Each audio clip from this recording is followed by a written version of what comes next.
What's up, everybody, and welcome back to TarHeelIllustrated.com. Or, of course, if you are watching on our fast-growing YouTube channel, that is Tar Heel Illustrated. I'm THI staff writer Jacob Turner, and joining me for this podcast, I think it's the first one we've done together, just me and Brandon. Yeah, our very own Brandon Peay. Brandon, before we dive into our sponsor on this one, how you doing today, man? Looking forward to this. I'm good. How you doing? I'm excited to do our first podcast together. Yeah, man, it's going to be fun.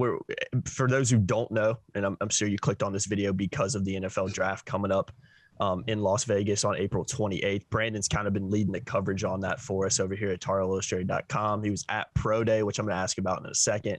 And has kind of been doing a lot of the research and analysis on this. So excited to talk to Brandon this one and kind of dive into Carolina's NFL draft prospects coming up here shortly. Before we do that, though, I want to give a quick shout out to our sponsor on this one, NIL Fanbox. So, guys, for those who don't know, for those who watch our channel a lot, you've probably heard us blast this. For as little as $9.95 a month, UNC sports fans can now receive officially licensed, authentic autographed memorabilia from their favorite UNC men's and women's basketball players. That's actually getting ready to expand to the whole UNC athletic department as well. So football should be coming on there very shortly, delivered right to their door. And in return, players earn money from their name, image, and likeness. It's all been cleared through compliance. And now Fanbox is also partnered with the University of North Carolina as well. So this is all official gear, all official stuff. Really, really cool opportunity. And if you guys want to sign up for this Fanbox, for the Tar Heel Fanbox, use the promo code HEELS22 to save 10%. You can find a link to sign up and the promo code in our description below. Just click down there after this video is done and take advantage of that awesome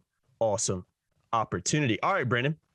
Let's dive into this, man. The first thing I want to start off by asking you, I mentioned it earlier, but you were at Carolina's Pro Day in late March. I believe it was on March 29th. Before we dive in, we're going to start with Sam Howell on this one because that's obviously the main guy everybody's probably interested in learning about when it comes to his NFL draft stock. What are any initial takeaways or maybe guys that surprised you at the Pro Day? What was just your overall kind of thoughts walking away from Pro Day about a month ago? Well, the first thing is, first of all, there's nothing really on the field surprised me at UNC's Pro Day. Nothing about the testing. I will say what surprised me is their offensive linemen, how big they are, but like not fat. How much just muscular, and strong. Yeah. But I will say one thing that caught my eye is the amount of support that the players who are participating in the Pro Day have from the players that are currently on the team and former players like Javonte Williams. You know, those guys all came back and they stayed the whole time. They're standing on the sidelines supporting their guys, supporting Sam Howell as he was throwing the ball. And I just thought it was it kind of reminded me of you know how UNC basketball always has a family atmosphere kind of thing. Yeah. It really had a family atmosphere out there, and I thought that was really nice, really cool to see. Yeah, and that's something that Mac Brown's obviously been talking about since he got back here, trying to build up again, and he's definitely done a good job. There was a lot of guys at the spring game as well, a lot of former players, and I believe Ryan Switzer even during Pro Day, which you can, if I'm wrong on this. Exactly. Passes for Howell and whatnot too. Yeah, exactly. Which is pretty cool. So Mac Brown's done a great job at kind of bringing a lot of former players back and building that kind of family atmosphere. And like you said, kind of similar to what the Carolina basketball family is like. So it's going to be interesting to see if that continues to develop. But, you know, Mac's done a great job, and a lot of former players, a lot more than I remember seeing, and no disrespect to the former regime under Larry Fedora and my short time covering them. Didn't really see a lot of former guys coming back, and that's definitely not been the case with Mac Brown. But Brandon, let's start with Sam Howell. I mean, we obviously have to start there. He's got the top draft prospect for the Tar Heels going into this one. You've been leading the research on this. I'm going to let you know kind of what I've seen in my short amount of research. I haven't done as much as you have on this. I'm seeing rounds 1 or 2 for Sam Howell, and I was looking at some mock drafts earlier, which I don't read too much into because they're all kind of different. I mean, the really only thing I try to look at in mock drafts is what rounds they go in. I mean, I looked at 3 or 4 different, mock drafts, and Howell went to 3 or 4 different teams in a couple different rounds. So it is kind of hard to gauge exactly where he's going to end up. But I think he's an interesting one because I think, unfortunately for him, Carolina's struggle to pass block, extreme struggle to pass block last year, bumped his stock back a lot compared to what it was to start the year. And it's been an interesting case because he still ran for over 1,000 yards. A lot of those rushing yards last year were kind of, I don't really have any choice but to run on this play. There were some design runs in there for Sam Howell, but a guy that runs for over 1,000 yards, has a pretty good passing year last year, not as good as he had in the previous 2 years. And his stock just kind of goes back. And he's a guy that, for some reason, a lot of he's kind of going under the radar a little bit in terms of quarterbacks. I know he's still one of the higher up guys on the quarterback list for the draft, but he's a guy that stock has definitely dropped back because of I don't think he had a bad year last year, but a lot of NFL draft experts, with him having to use his legs as much, kind of stepped back on him a little bit because I don't think he had as dominant of a year passing, like I said. And I think that's what a lot of guys expected. So I've seen Titans in the first round, Eagles in the first round, Steelers in the second round if they, pass up on Malik Willis, who a lot of guys have been talking about him. I know we also had a private workout with the Panthers in kind of mid-April as well. So I'm interested to see if anything comes out of that. But Brandon, what have you seen on Sam Howell, and is he, from what your research is a first to second round guy, kind of the safest bet with him? It's kind of hard to tell exactly where he'll go. Well, me and Andrew went to Chapel Hill recently to press conference. The coordinators and Mac Brown had their press conference, and one thing Mac Brown said that I think is very true is the one thing we know about the NFL draft is nobody really knows, because it really only takes one GM, one decision maker to decide that Sam Howell is their franchise quarterback, and he could go number one overall. I mean, I know it's not likely to happen, but you know what I'm saying. I know what you're saying.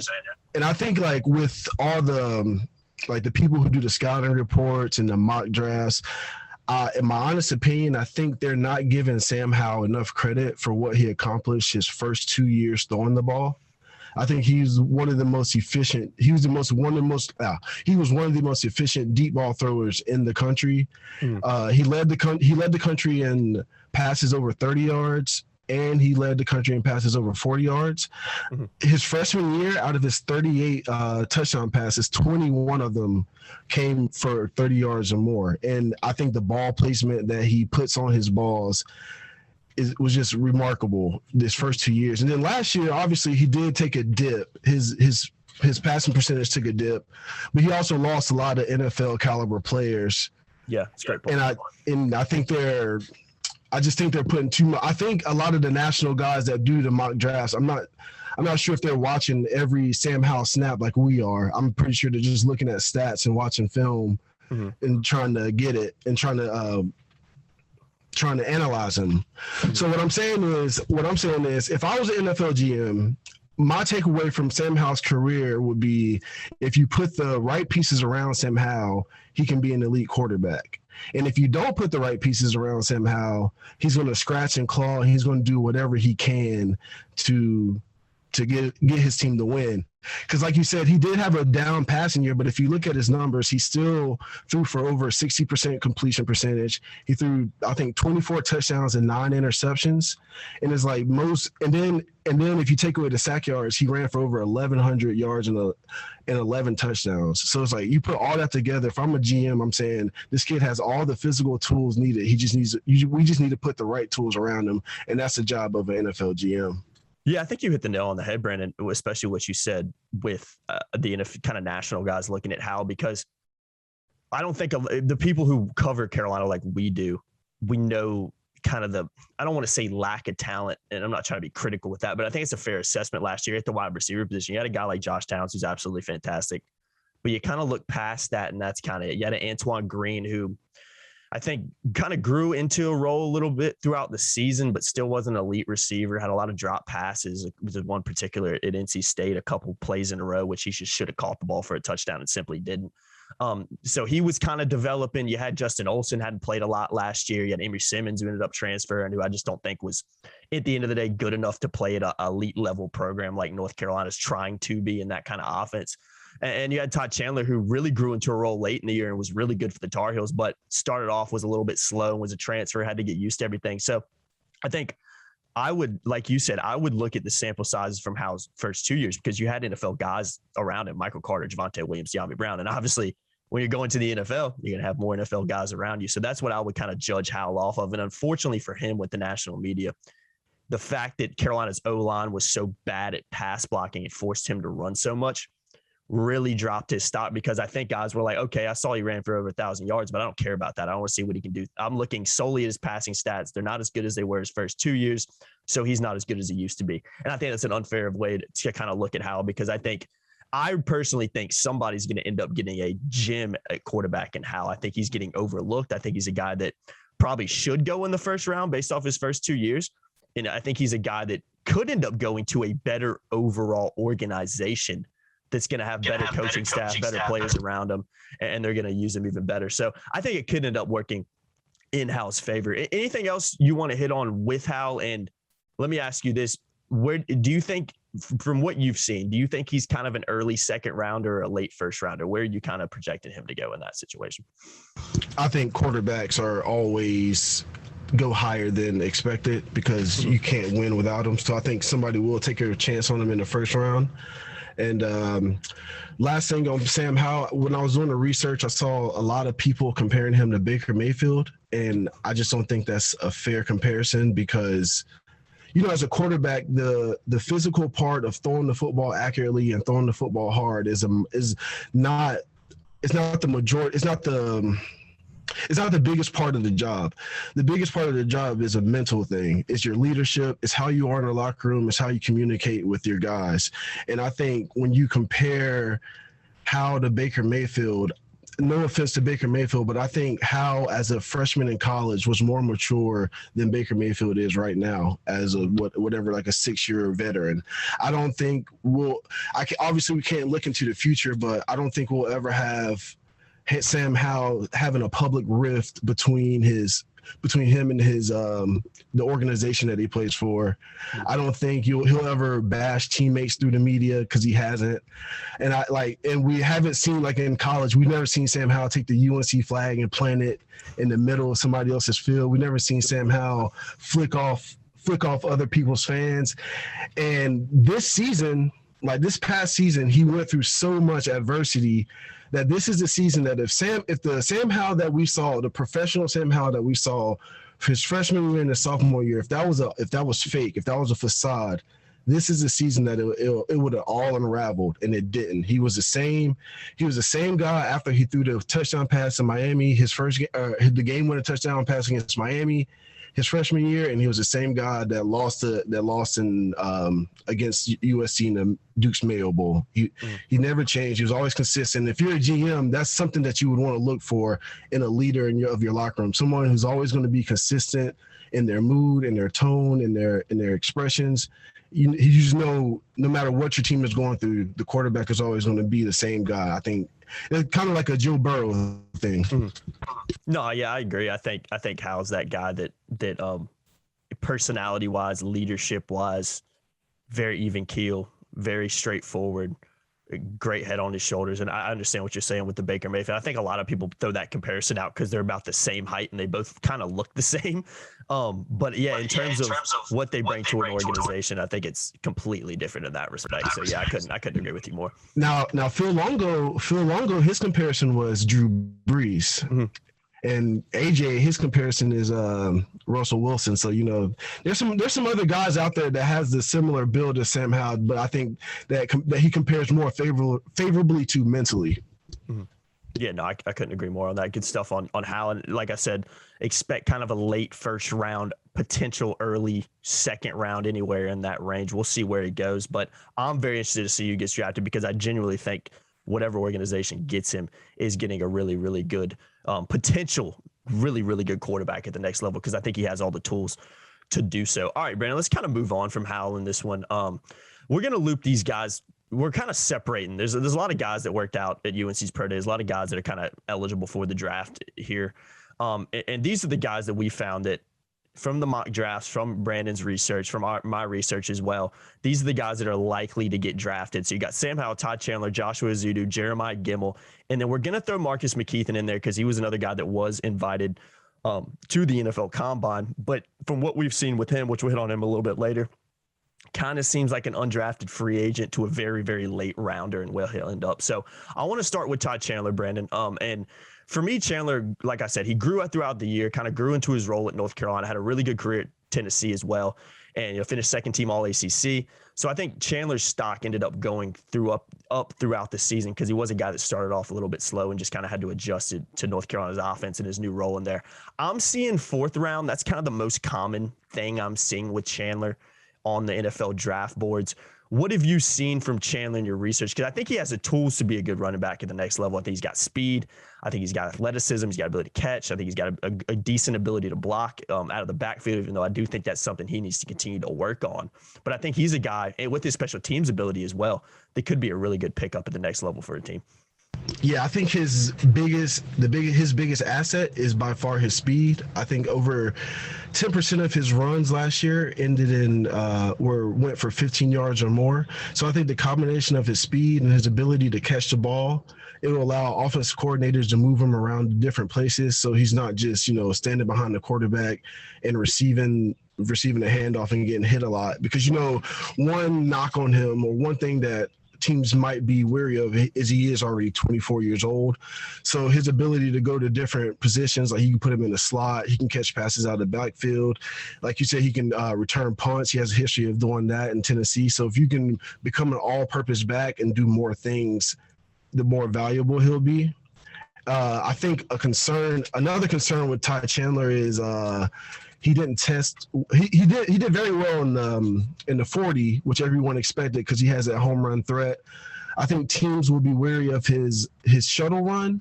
So the shuttle run, for those who don't know, is a test that they do to test your ability to change directions and accelerate. So for a running back, an NFL caliber running back, you want to be low fours, 4.1, 4.2. The elite guys are under 4, like high 3s, and right around the 4. And Ty Chandler was a 4.4, which is like really low for a running back. So that doesn't mean that that's just one test, but that's something that they might look at, and they might knock him, his ability to change speed and then accelerate again. So that might be something that knocks him down a little bit down in the draft. Mm-hmm. Have you seen fourth round for the most part? Is that kind of what you've seen for Ty Chandler? That was what I found in my research. It seemed like kind of fourth round was kind of the safest bet. I don't think he'll go any earlier than that. Let's just put it that way, based on kind of the mock drafts and based on, like you said, his testing and pro day results. Yeah, I think fourth round is I think fourth round at the earliest, sixth round at the latest. Once you get that late in the draft, you never know. But yeah, fourth to sixth round, that's what I'm seeing that. Good call. I think that's pretty accurate on Chandler. I'd be interested to see where he goes. I think he's another guy that could really carve out a good career in the NFL because in particular with that special teams ability. I think that's huge at the next. I will say about Chandler, his vision definitely improved as the season went on with North Carolina. He definitely got better at finding the holes, because at the beginning we didn't really get to see his breakaway speed because he didn't have the vision to find the open space, and as he got better at that, he really got to show how fast he is in the open field, and I think that's when his draft stock really started to boost. Yeah, good stuff, Brandon. All right, let's move on to Joshua Ezeudu in this one. Another guy I've kind of seen thrown around into that mid to late fourth round draft. And like Brandon, I'm glad you said this a minute ago with Chandler. You never really know when you get late in the draft. Like you said, anything can really happen. I mean, I've seen so many times in the past where you kind of expect guys, okay, I've heard fourth round in these mock drafts, and then, fourth round comes and he doesn't get picked. And then, halfway through the fifth round, his name's getting called. And you're like, okay, this, a little bit later than we thought. So, don't take these at face value. I mean, these are mock drafts. We've been looking at a lot of different kind of compiling the average of what we've seen. And we've seen a lot of Ezeudu mid to late fourth round, but don't be surprised with a couple of these guys if it could potentially be a little bit earlier, and it could potentially be a lot later as well. Now, Ezeudu's an interesting one too, because Ezeudu's a guy that Carolina coaches and players absolutely love. I mean, Mac Brown called him the best lineman at North Carolina last year many a times in terms of his versatility. He can kind of play all across the line. He's a guy that's got good size, got good speed, aggressive type player who I think another guy who could really carve out a nice career in the NFL because of his ability to kind of move all the way throughout the line and his versatility. So, Brandon, on your research, what have you seen for Joshua Ezeudu and kind of some of the pros and cons with him? So I think his biggest strength is his length. He's 6'4", but he has a 6'10" wingspan. And, in football, length is always good. You always want to have longer. You always want your wingspan to be longer than your height, and his is considerably longer. So that's a good thing. But I think the thing that's going to keep Joshua Ezeudu in the NFL for a good amount of time is his versatility. Because, in the NFL, there's only 53 roster spots they get to dress out on Sunday. And 53 sounds like a significant number. But if you do starting offense and starting defense and second string offense and second string defense. That's 44 players right there. So if you're a player that can play multiple positions, and throughout his career at UNC, we've seen Joshua Ezeudu play for every position besides center on the offensive line. So I think that versatility is going to really be favorable for him in the draft process, because if you have a guy that can play all four positions besides every position besides center on your line, then it helps with your roster management on Sunday. And that's such a big deal on the NFL level. Because in college they have 12 offensive linemen on the sideline. In the NFL, there's only 3. So if you're going to be one of 3, he's likely to start off as a backup. So if you're going to be a backup offensive lineman in the NFL, you have to play multiple positions. And I think that's his biggest strength. That's a good shout. I'd agree. I think the versatility with him is going to earn him a roster spot. Now, I'm very interested to see where he ends up and if he does end up making that 53-man roster, because like you said, his versatility is so huge. He's not going to be a starter straight out of the draft. He's going to be a guy who's going to have to play behind somebody and work his way. But if you can play behind 4 different positions, that increases your stock so much more. And he's a good offensive lineman too. It's not like he's just a jack of all trades guy, master of none. He's a guy that really is a good offensive lineman. I think has the potential to have a nice little career. Mid to late 4th round, is that kind of what you've seen, and maybe a little bit beyond that? Yeah, mid to late 4th round. I think he's securely in the 4th round. Cool. Good stuff, Brendan. All right, let's move on to Jeremiah Gemmel in this one. Gemmel's a really interesting guy too, because I think there's a lot of draft experts and GMs and scouts that are pretty high on him because of his development potential. He's such a smart football player. He's one of the best interviews I've had, and I think AJ would agree with this, and you probably agree with this too from the times you got to talk with him. He's a fantastic X's and O's interview guy. He knows the ins and outs of a defense. He knows his role and everybody else's role on the field. Not only that, I think he's a guy that's a leader, and he's just such a football savvy guy and has the smarts with football that I think if you get him into an organization, maybe 4th, 5th, 6th round, I think he's a guy that's going to earn a roster spot. I think he has special teams ability as well to kind of carve out a niche in there, but he's just such a smart football player that knows the ins and outs of the X's and O's of everything. And I think that really bodes well for him. And he's a hard worker. I mean, I think he's a guy that if he gets an opportunity, which he will, is going to definitely take advantage of that. So I've even seen comparisons to Cole Holcomb on some of these draft boards. And Carolina fans will remember Cole Holcomb kind of in the similar boat. Had the potential, was also a kind of a low draft pick, but worked his way into being a starter with the Redskins, is now a really good NFL linebacker. So I could see something like that working with Gemmel, because I think they both have the football smarts and the football ability to really carve out a niche and carve out a good career in the NFL. So what are your thoughts on Gemmel, Brandon, and what's kind of the projections you've seen? I've seen 5th round kind of being tossed around the most. Yeah, I've seen 5th, 6th. It's all over the place with those mock drafts. But with Gemmel, I think Gemmel's the second linebacker in as many years that's probably going to be drafted from North Carolina. Obviously, the first being Chaz Surratt. I think if you compare the two of those, I think Chaz was a better athlete, more explosive athlete. I think Gemmel's a good athlete. I don't think he's a great athlete. I think he's a good athlete. But I think what makes him really good is his instincts and the fact that he watches so much film and he's so smart, and he can get to the play before. So he doesn't need to be the best athlete because he has it mentally. So I think Gemmel's going to have a nice career. I think once he gets in the locker room, he's going to be one of those guys that even if he's not playing a lot, he's going to stick around because he's just a good locker room guy. I don't think he's going to have a problem playing any special teams, and I just think he's going to be good for the culture of whatever franchise chooses to draft him. Mm-hmm. I agree. I think he's going to be a guy that's going to get a shot somewhere. He's going to get drafted later in the rounds, probably 4th, 5th round. No, excuse me, 5th, 6th round. And I think he's going to get a chance, and I think he's going to take advantage of that chance. It'll be interesting to see if he ends up making, a 53-man roster the first time around. But I really, really do like that Cole Holcomb comparison of a guy. He's not going to get drafted high, but he's a guy that showed in college how good of a player he can be, how smart of a player he can be, how much he understands football. And like you said, I think culture guy, locker room guy, can do a little bit on special teams to start out. Wouldn't be surprised to me at all if in a couple of years from now we're having a conversation about Jeremiah Gemmel being a really, really solid NFL linebacker, kind of like Cole Holcomb. So interested to see what ends up happening with him, because he is a fantastic interview and a fantastic guy to talk to and be around. And I think he had a really good career at North Carolina and what he was able to do in that one. All right, Brandon, let's move on to McKethan. He's kind of the last guy we're going to hit on out of the guys that are, invited, for lack of a better word, to the NFL combine they had a few months ago.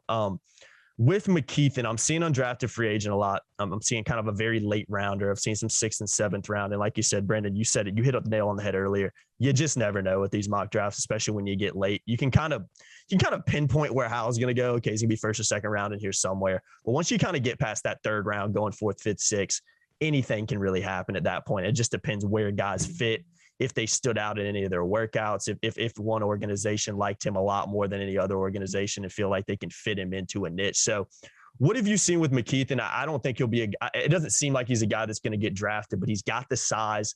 I think he's a good athlete. I don't think he's a great athlete. I think his pass blocking probably needs some work as well. When you look at how bad Carolina was pass blocking last year, I think he's a good run blocker, but still needs to step up in that area. So what are your kind of thoughts on McKethan and where he might end up? Yeah, I agree with you on the pass blocking. I think he got beat a lot last season at guard. But I do think the good thing about McKethan is his size and the fact that he plays guard. He's a really big for a guard. I think so. So I believe somebody might take a chance on him in the later rounds just because of his size and the physical tools that he has. He jumped a 27-inch vertical, which is pretty good for someone that size. And this is like not really relevant to football, but when I was at Pro Day and I saw he took his shirt off, he was not fat at all. Like I've never seen a 340-pound guy where you can see his abs. So he looks impressive. So I think, with the work, like you said, with the workouts, you go in, you never know what happens. He could impress somebody. His physical stature could impress a GM just like it impressed me, and they could decide to take a flyer on him in the 6th, 7th round. But honestly, I believe this is kind of going off into a tangent, but I believe if you're an NFL draft prospect and you're on that borderline 6th, 7th round, I almost believe it's better just to go as an undrafted free agent, because then you get to make the decisions on where you go. You get to look at depth charts to see which situation benefits you, where you have a good chance of making a roster. So I think like with the rest of the guys that we're talking about, just because they're undrafted free agents, I don't think that's necessarily a bad thing. I think if they can find the right situation, they could definitely use it to their advantage. No, I agree 100%. I think you hit the nail on the head with that too. You have a little bit more. Sometimes being an undrafted free agent can work better than just being a guy who gets drafted by a team late in the 6th round who, kind of wants you, but kind of probably doesn't really want you. He's just kind of trying you out to see what happens. And I do agree. And one last thing I'll say about McKethan too, he is a big dude, man. I know this is kind of goes without saying, but being around these guys and being around O linemen and defensive linemen in particular, McKethan, when you're talking about interviewing guys face to face, was always a guy that stood out because of just how big he was. I know a lot of the O linemen are huge, but there was just something about McKethan. You're like, man, this dude is really, really big. And like I said, I think he's a guy with his size, needs to develop in that pass block and still needs to develop his ability to block and his athleticism a little bit. But that raw size could be something that these an NFL organization looks at and say, okay, let's take a shot on him and see if we can develop him into a better pass blocker, a little bit better of an athlete, and see what we can do with him. Because that size is something you can't teach, obviously. And I think he definitely has that. Real quickly, Brandon, we're going to hit on the last kind of guys that are in this, looking to get drafted, looking to earn a roster spot for North Carolina. I'm going to run through them real quickly. Kyler McMichael, Tamon Fox, Jordan Tucker, Garrett Walston, and I'll throw Grayson Atkins in there because he was at Pro Day. It's always tricky with the kicker, so we're not going to, kind of develop too much on that or go too in depth on him. But out of those guys, Brandon, McMichael, Fox, Tucker, and Walston, I've seen when I looked at Walston, I've seen a lot of people saying that, he's just not big enough or fast enough at the tight end position to really stand out. And he'll probably get, given a shot somewhere, but kind of unlikely that he'll be able to earn a roster spot based on that. I think let's focus on McMichael, Fox, and Tucker to start out, because I think those are guys who have a little bit better shot at earning that roster spot, maybe potentially sneaking in at a very late 6th, 7th round guys. But out of those three, Brandon, McMichael, Fox, and Tucker, are there any ones that you think, any guy that stands out that probably has a better shot to get picked up and earn a spot? For me, it'd probably be McMichael. I don't think he had a spectacular career at North Carolina. I think he was a good corner. But out of Carolina's cornerback room, and it's no disrespect to him, he just seemed like the guy more often than not in games that was getting beat on routes, getting balls called on him, getting beat, deep. I think, like I said, I think he developed and got better. But I think he's a guy that maybe when he transferred from Clemson to North Carolina, I think maybe Carolina fans had a little bit higher expectation. He's also a guy that ended up leaving a little bit earlier than he had to as well, to kind of carve out a spot in the NFL. So Adam, McMichael, Fox, and Tucker, are there any guy that maybe you think has a little bit better shot at earning a spot or has a little bit higher of a draft stock? Yeah, for sure. So it is McMichael. I agree with you. It is McMichael, and the reason is Tamon Fox he was a productive college player, but he doesn't really have. I don't think he really has a set position at the NFL level. Like, is he a defensive end? Is he an outside linebacker? Jordan Tucker has the size like McKethan, but he didn't test. I don't think he tests athletic enough to warrant a draft pick. And I think McMichael is like, if out of those three, he's the most likely. If anybody were to sneak into the draft, I think it would be him. Because when you look at his physicals, like he's 6'1", around that range, 205, which is big for a corner, and then he's fast and he's physical. He's physical at the line of scrimmage. So a lot of teams might look at that and think, oh, we can develop him. And I think McMichael has the best chance of making a roster in the NFL. Mm-hmm. No, I agree. I think McMichael's the one that people are going to be looking at the most, and kind of, I think he's the guy that's got the best shot out of those guys. And I think with Fox, it's a little unfortunate too, because like you said, he doesn't really have a specific position in the NFL when you look at how a lot of these NFL defenses are set up.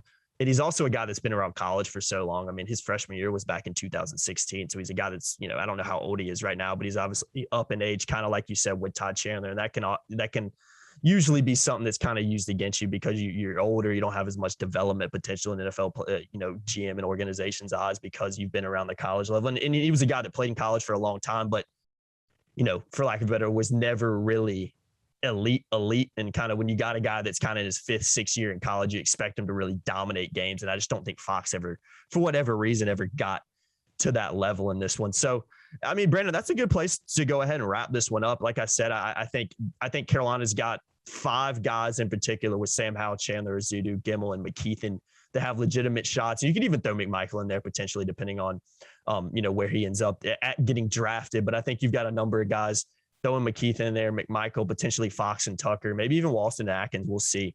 They have the potential to at least get a tryout or at least get an undrafted free agent role. And you're always kind of backs against the wall at that point and actually making a roster. Usually it doesn't look good for you when you're an undrafted free agent, but it has happened before and it could happen with a number of these guys. So anything you want to, add just to wrap this one up, Brendan? Yeah. I'll just add on to that point. Like you say, the chances of you making the roster as an undrafted free agent isn't high, but doing my research, I learned that 20% of the NFL is undrafted free agents. Wow. So when you think about their journey, this is something I was thinking about. When you think about their journey as football players, as a high school player to play Division I, you have like a 1% chance of doing that.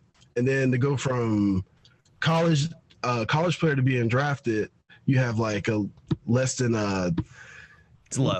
Yeah, it gets lower, right? So then if you're an undrafted free agent and you're undrafted and you're looking at that 20% of the players are undrafted, you say, well, my chances were low before, now I have 20%. So, I mean, that's how I would look at it personally. Now I got a 20% chance versus a 1% chance. So that's how I would look at it if I was an undrafted free agent. You still have a legitimate chance of, having an NFL career, as long as you have the right measurables mentally. No, most definitely. I think a lot of these guys I'm very, very interested to see with a handful of these guys, Chandler, Ezeudu, Gemmel, McKethan, McMichael in particular, if they can carve out, decent careers in the NFL. Because I think a lot of them have the ability to, but some stuff is out of your hands. What organization do you end up going to? Do they really need you? What's the coaching staff look like?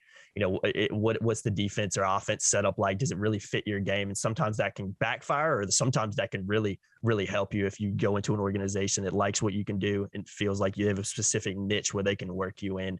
And I think you could see that happening with a handful of these guys in particular. All right, Brandon, I think that's a good place to wrap this one up, man. If you want to add one more, I got one more thing. Yeah. So yeah, the guys that I just want everybody to keep in mind, if the guys that are in this position, if some of them don't make the 53-man roster and they end up on a practice squad, they're still making almost $12,000 a month to play football. It's not a bad living. So, Just want to throw that out there. It's a great way to wrap up this podcast, Brandon. You hit the nail on the head again with that, man. That's even if you're on a practice squad, man, you're living the dream. You're on the NFL roster. The chances of you getting to that thing in the first place are so incredibly low when you look at the amount of college football players that are out there. So that even making a practice squad, even being around an organization like that is still a huge accomplishment. These guys are still getting paid pretty penny. I wouldn't mind $12,000 a month. I'll tell you that for free. So go ahead. Sure. Yeah, you know what I mean? Good place to wrap this one up there, Brandon. I appreciate you hopping on. This will be great stuff with your coverage of the NFL draft leading up to it. Again, NFL draft is on April 28th in Las Vegas. I'm sure a lot of the Carolina fans will be tuning into that one. For if not anybody, Sam Howell in particular, because I think he's a guy that's going to get his name called in that first or second round. I'm very, very interested to see where he ends up, and because I think he does have the potential to be a really, really good NFL quarterback, with a lot of factors that got to kind of work out for that to happen. I've been Jacob Turner. He's been Brandon Peay. We appreciate you watching. Keep it locked to TarTalIllustrated.com. And real quickly, guys, don't forget, click the link below to sign up for NIL Fanbox. Just $9.95 a month to get UNC sports fans can receive officially licensed authentic autograph memorabilia sent right to their front door. Doesn't get any better than that. Heels22 is the promo code to save 10%. If you enjoyed this video, if you're looking forward to seeing where these Carolina players are going to go in the draft, go ahead and give this video a thumbs up. Just hit that thumbs up below. Let's see if we can get 50 likes on this one, Brandon. I'm going to go for 50 on this one. I'm going to keep it a little low. I think we can get higher than that personally, but let's start with 50. If we can get 100, that'd be fantastic. But I want to hit that 50 like mark. Go ahead and smash that like button below, and let's see if we can get up to that. Like, share, subscribe, hit that notification bell as well, so you know every single time we upload. And we'll see you guys in the next one. Thanks.